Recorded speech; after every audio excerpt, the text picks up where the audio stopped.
Abraham Lincoln's Gettysburg Address. November 19th, 1863, 7 years ago. Our fathers brought forth on this continent a new nation, conceived in liberty And dedicated to the proposition that all men are created equal. Now we are engaged in a great civil war, testing whether that nation, or any nation so conceived and so dedicated, can long endure.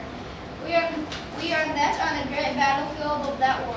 We have come to dedicate a portion of that field As a final resting place, for those who here gave their lives, that nation might live. it is altogether fitting and proper that we should do this. But in larger sense, We cannot dedicate.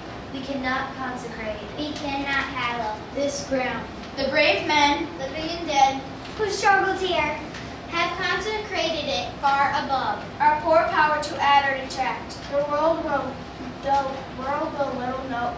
Nor long remember what we say here, but it can never forget what they did here. It is for us, The living, rather, to be dedicated here to the unfinished work, which they who fought here, If thus far so nobly advanced, is rather for us, to be here dedicated, to the great task remaining before us, that from these honored dead we take increased devotion. to that cause for which they gave the last full measure of devotion, that we here have resolved, That these dead shall not die in vain, that this nation under God, shall have a new birth of freedom, and that government of the people by the people, for the people, shall not perish from the earth,